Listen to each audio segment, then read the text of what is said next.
Struktur dan Desain Organisasi. Selamat datang di kelas Mr. Iman.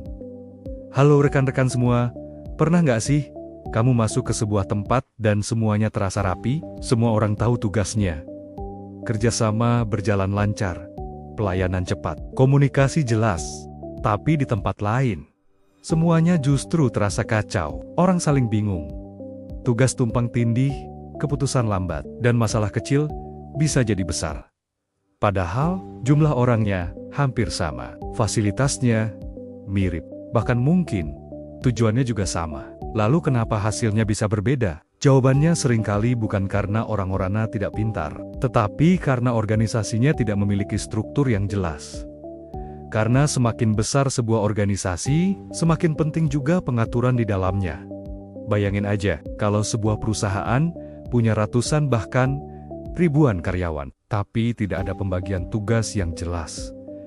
Tidak ada jalur komunikasi, tidak ada tanggung jawab yang pasti. Yang terjadi bukan kerjasama, tetapi kekacauan. Dan disinilah pentingnya struktur dan desain organisasi.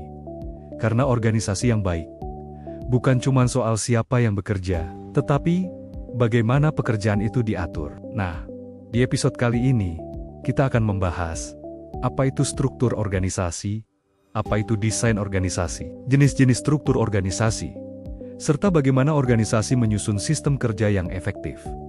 Karena ternyata, kesuksesan organisasi bukan hanya ditentukan oleh orang hebat, tetapi juga oleh sistem yang tepat. Dalam ilmu manajemen, struktur organisasi adalah susunan dan hubungan kerja dalam sebuah organisasi yang menunjukkan siapa melakukan apa, siapa bertanggung jawab kepada siapa, dan bagaimana pekerjaan dikoordinasikan. Kalau dibuat sederhana, struktur organisasi itu seperti peta dalam sebuah perusahaan. Peta yang menunjukkan posisi, tugas, dan hubungan antar bagian. Misalnya, dalam sebuah kampus, ada rektor, dekan, ketua program studi, dosen, hingga staf administrasi. Nah, semua posisi itu tersusun dalam struktur organisasi. Tujuannya supaya setiap orang tahu apa tugasnya, siapa atasannya, dan bagaimana alur kerjanya. Karena tanpa struktur yang jelas, organisasi bisa menjadi kacau. Bayangkan kalau dua orang mengerjakan tugas yang sama, sementara tugas lain justru tidak dikerjakan siapapun. Atau ada masalah, tapi tidak jelas siapa yang bertanggung jawab. Makanya, struktur organisasi membantu menciptakan keteraturan dalam organisasi. Selain itu, struktur organisasi juga membantu memperjelas komunikasi. Karena dalam organisasi besar, informasi harus mengalir dengan baik. Kalau komunikasi tidak jelas, keputusan bisa terlambat, kesalahan mudah terjadi, dan pekerjaan menjadi tidak efisien. Makanya, organisasi membutuhkan sistem yang teratur, dan struktur organisasi menjadi fondasi dari sistem tersebut. Nah, dalam struktur organisasi, ada beberapa unsur penting. Yang pertama adalah spesialisasi kerja, artinya pekerjaan dibagi menjadi tugas-tugas tertentu. Misalnya, bagian keuangan fokus mengelola keuangan, bagian pemasaran fokus promosi, dan bagian produksi fokus membuat produk. Tujuannya supaya pekerjaan menjadi lebih efektif dan efisien. Yang kedua adalah departementalisasi, artinya mengelompokkan pekerjaan berdasarkan fungsi tertentu. Contohnya, Departemen Keuangan, Departemen Pemasaran, Departemen Sumber Daya Manusia, dan sebagainya. Dengan adanya pembagian departemen, koordinasi menjadi lebih mudah. Yang ketiga adalah rantai komando. Ini menunjukkan siapa melapor kepada siapa. Dalam organisasi, harus jelas siapa atasan dan siapa bawahan. Karena kalau semua orang memberi perintah, organisasi bisa kacau. Yang keempat adalah rentang kendali. Artinya, berapa banyak bawahan yang bisa diawasi seorang manajer. Kalau terlalu banyak, pengawasan bisa tidak efektif.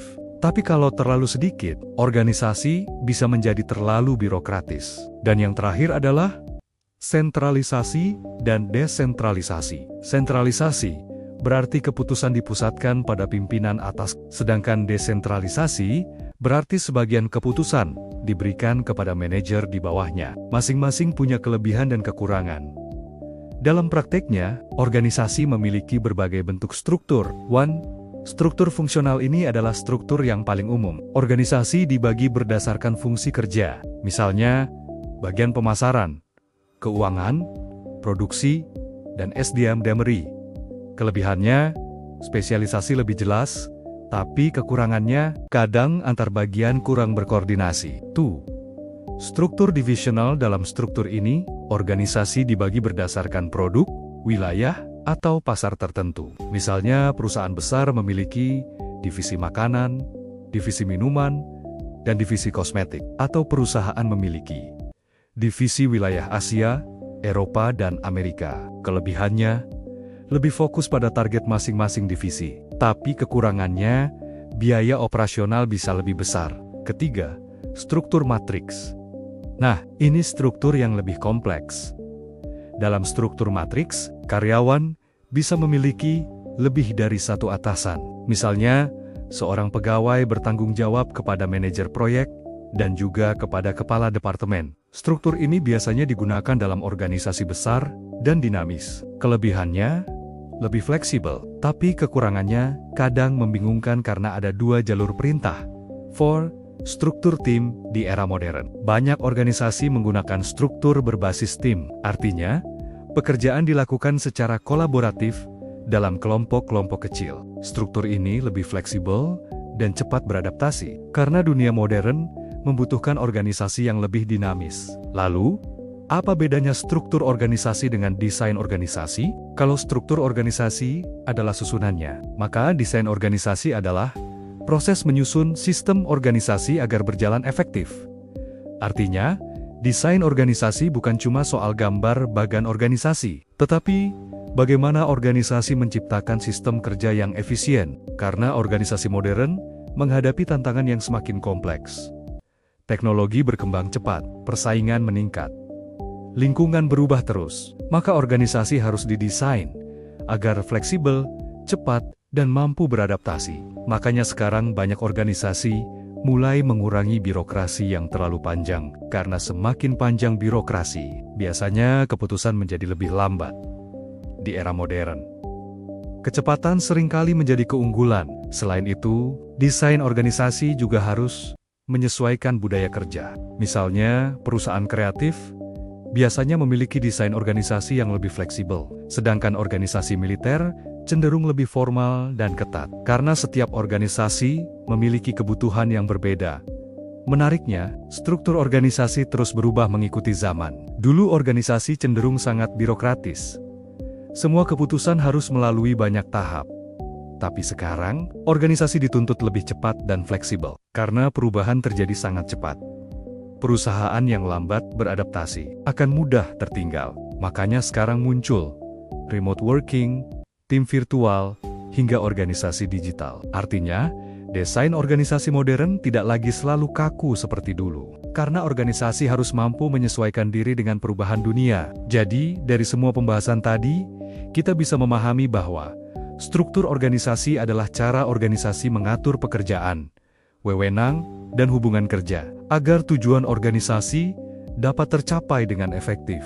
Sedangkan desain organisasi adalah proses menciptakan sistem organisasi yang sesuai dengan kebutuhan. Karena organisasi yang sukses bukan hanya memiliki orang-orang hebat, tetapi juga memiliki sistem yang jelas dan teratur.